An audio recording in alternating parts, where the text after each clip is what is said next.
Pregnant! Good evening, fellow South Africans and citizens of the world.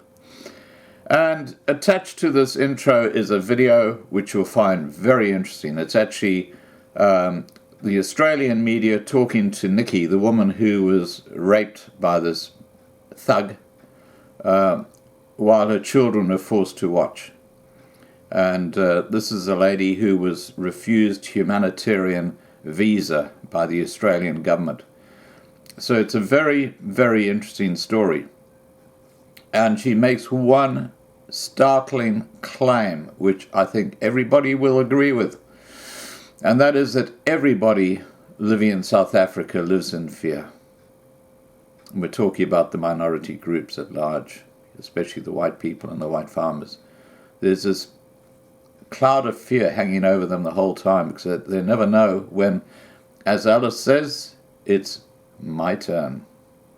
All right, guys, here comes a good video. Please remember to subscribe to be kept informed. Ring the bell for the updates and have a great day. Bye for now. Well, last week, the plight of white South African farmers was thrust back in the spotlight after it was made public that a family where the mother, Nikki, had been attacked and raped in front of her children and who, along with her husband, had sought a new life in Australia, had been rejected for resettlement here. 3 days ago on Friday, another farmer was attacked, beaten to death with a pick handle. As I said a little earlier on, I wanted to discuss the reasons why these visas are being rejected when the government says it wants people willing to live and work in regional areas. And there's no issue with Nikki and her family meeting the UN's test of a well-founded fear of persecution. But the man responsible, Minister for Immigration David Coleman, well, he was unavailable tonight. Thankfully for us, Nikki, the woman, the brave woman who survived this horrific attack, she is available. And she's going to speak to us now live on the phone from South Africa. Nikki, thank you very much for your time. I know this cannot at all be easy for you, but there are a lot of people in Australia who are very much behind you, and they listened intently to the government about 18 months ago who expressed concern and solidarity for what's happening to many farmers, farming families like yourself in South Africa. Why did you want to come to Australia and resettle here? Why Australia? Hi, Petra. Thank you so much for having me on air today. It never crossed our minds. We obviously always knew that Australia was a beautiful country and, you know, that it was safe. And it never crossed our minds until after we'd been attacked. And when we heard Peter Dutton at the time, you know, reaching out to South African farmers and saying that they were contemplating introducing a humanitarian visa for South African farmers who'd been persecuted, we said, well, you know, we thought about it and we thought the way we can help our children have a future without the fear that they live with, without the constant fear that something will happen to us again, we then decided we would apply for the humanitarian visa.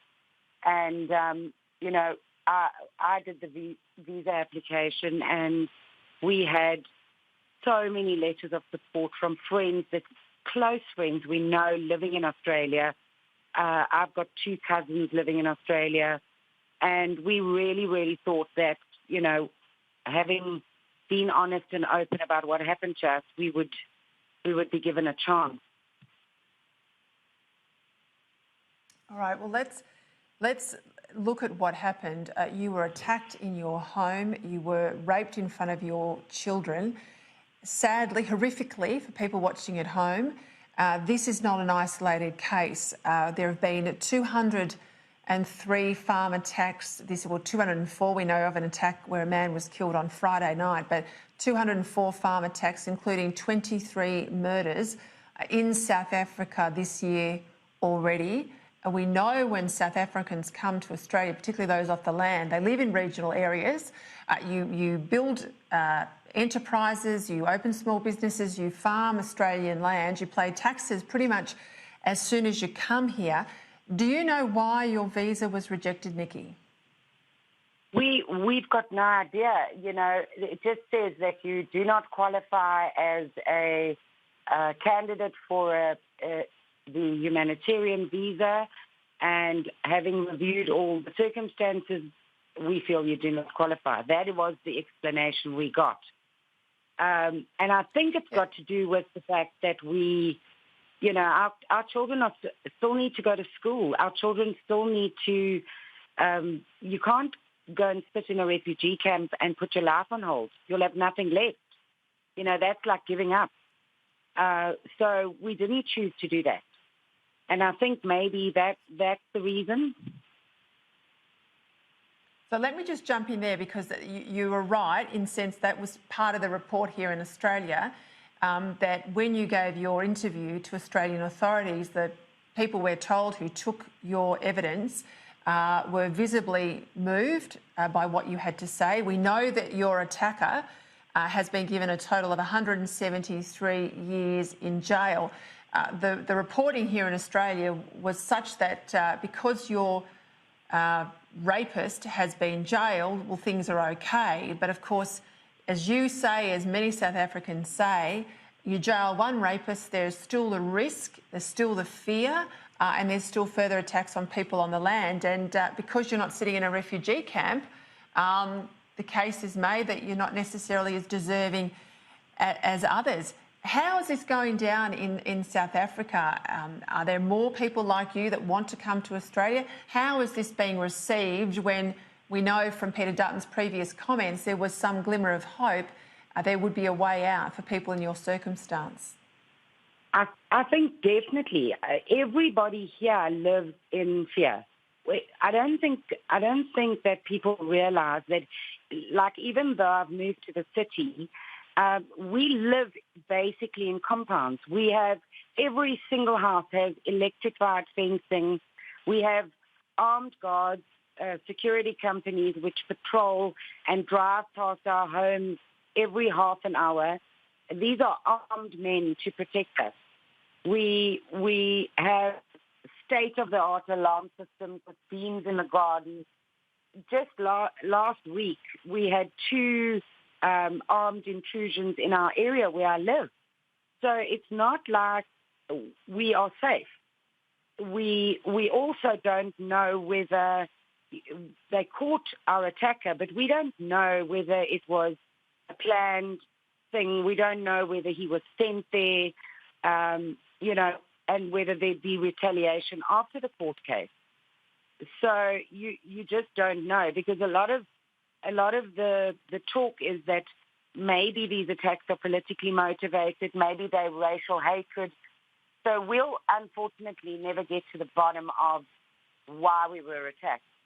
But it keeps happening. I've never ever known anybody personally who'd been attacked before we were, and I now have 2 people who I know as friends. One of whom's father last week was hacked, and he's 82 years old, in a rural town. And these attacks are just escalating. The actual figures on Saturday were the attacks were 209 attacks. So it's, and I have sort of heard, I can't confirm, but I think there were 3 more last night. So it's okay, Nikki, well, I'm going to pursue this with the immigration minister. The man in charge is a bloke called David Coleman. He's a minister based in Sydney. He is the immigration minister. Peter Dutton is still around. He sits above that portfolio, but the minister in charge with the power to fix these issues is David Coleman. I will keep pursuing him. I tried to speak to him tonight. He was unavailable. I will not give up. Where to now for you? Will you seek to have this decision appealed? We would be so grateful to have it appealed. And, you know, it's not just, as I've said before, it's not just about us. I feel a moral obligation to follow through with this and make sure that we, as normal South African people who we want peace, we want to live in peace, we want our children to be safe, you have a moral obligation to speak out. Just because I'm a victim doesn't mean that I can't try and make a difference for all of us who are in the same boat. And there's so many of us. People don't have hope. They don't know where to go. They don't know what the future holds. And you can't live like that. No, you can't, Nikki. We will stay across this issue. Thank you very much for your time tonight. You're incredibly brave to be talking about these issues, and more strength to you and your family. But as I said, we'll stay in touch, and I'll keep doing my best to get hold of that minister. Thank you for your time tonight. Thank you so much, Petra, and thank you to all the Australian people for supporting us. We really, really appreciate it.